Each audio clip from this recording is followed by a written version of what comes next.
ദൈവത്തെ സ്നേഹിക്കുന്നവൻ സഹോദരനെയും സ്നേഹിക്കണം. കൽപ്പനയാണ്. നമുക്ക് സൗകര്യം ഉണ്ടെങ്കിൽ പാലിക്കാം, ഇല്ലേ നമ്മുടെ സൗകര്യത്തിനനുസരിച്ച് പാലിക്കണോ? കൽപ്പനകൾ നിർബന്ധമായി പാലിക്കപ്പെടേണ്ടതാണ്. അത് പറയാണ്, ക്രിസ്തുവിൽ നിന്നും ഈ കൽപ്പന നമുക്ക് ലഭിച്ചിരിക്കുന്നു. എന്നതാ? ദൈവത്തെ സ്നേഹിക്കുന്നവൻ സഹോദരനെയും സ്നേഹിക്കണം. 1 Yohanan 4:21 പറയുന്ന ഒരു കാര്യമുണ്ട്. ക്രിസ്തുവിൽ നിന്ന് ഈ കൽപ്പന നമുക്ക് ലഭിച്ചിരിക്കുന്നു. എന്താ? ദൈവത്തെ സ്നേഹിക്കുന്നവൻ സഹോദരനെയും സ്നേഹിക്കണം.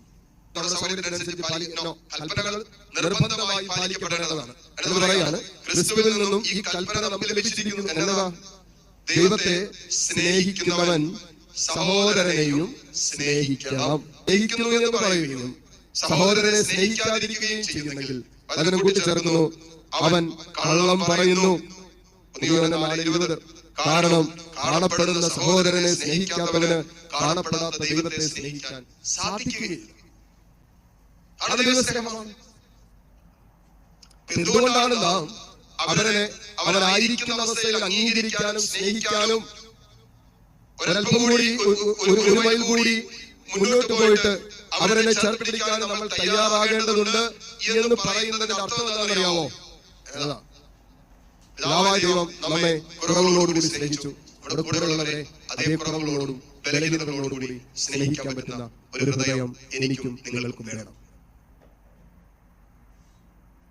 നമ്മുടെ ഹൃദയം പരിശോധിക്കേണ്ട ദിവസം, പ്രത്യേകിച്ച് വർഷത്തിന്റെ ആദ്യ ദിവസങ്ങളിൽ നമ്മുടെ ഹൃദയത്തെ ശരിക്കും പരിശോധിച്ചു. പരിശോധിക്കല്ല, MRI സ്കാനിങ് നടന്ന പോലെ നന്നായിട്ട് പരിശോധിക്കും. എവിടെയെങ്കിലും ഒരു ഹൃദയത്തിൽ ഒരു അസ്വസ്ഥ ഉണ്ടോ? അങ്ങനെ ഒരു അസ്വസ്ഥ ഉണ്ടെങ്കിൽ സ്നേഹിക്കാൻ പറ്റില്ലെങ്കിൽ അതിന് തെളിവ് ഞാൻ പറയാം.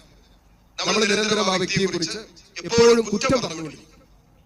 നമ്മുടെ ഹൃദയത്തിൽ, നമ്മുടെ സംസാരത്തിൽ ആരെങ്കിലും കുറിച്ച് നിരന്തരം നമ്മൾ കുറ്റം പറയുന്നുണ്ടെങ്കിൽ, പരദൂഷണം പറയുന്നുണ്ടെങ്കിൽ അതിനർത്ഥം, കൃത്യമായ അർത്ഥം, നമുക്ക് ആ വ്യക്തിയെ സ്നേഹിക്കാൻ, അവന്റെ കുറവുകളോടുകൂടെ, അവന്റെ ബലഹീനതകളോടുകൂടെ അവനെ സ്നേഹിക്കാനും ചേർത്ത് പിടിക്കാനും പറ്റുന്നില്ല എന്നുള്ളതിന്റെ തെളിവാണ്.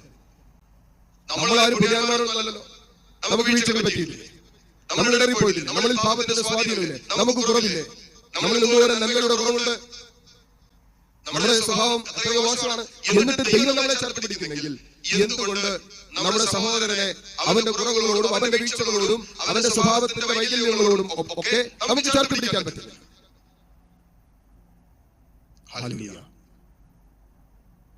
ഇവിടെയാണ് നമ്മുടെ ഹൃദയം പരിശോധിക്കുന്നത്.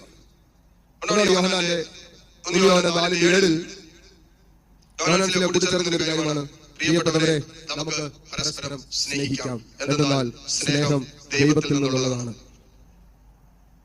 സ്നേഹിക്കുന്ന ഏവനും ദൈവത്തിൽ നിന്ന് ജനിച്ചവനാണ്. അവൻ ദൈവത്തെ അറിയുകയും ചെയ്യുന്നു. സ്നേഹിക്കാത്തവൻ ദൈവത്തെ അറിഞ്ഞിട്ടില്ല, കാരണം ദൈവം സ്നേഹമാണ്. പ്രിയപ്പെട്ടവരെ, പരസ്പരം സ്നേഹിക്കും.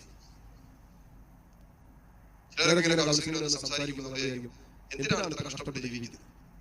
നിരന്തരം ജീവിത പങ്കാളിയെ കുറിച്ചും ജീവിത പങ്കാളിയുടെ അമ്മയെ കുറിച്ചും അപ്പനെ കുറിച്ചും അയൽവക്കാരെ കുറിച്ചും സഹോദരങ്ങളെ കുറിച്ചൊക്കെ ഇങ്ങനെ പരാതിയും പിറുപിറുപ്പും അവരുടെ കുറവും അവരുടെ ബലഹീനതകളും മാത്രം ഇങ്ങനെ പറഞ്ഞ് സ്വയം നശിച്ചുകൊണ്ടിരിക്കുക.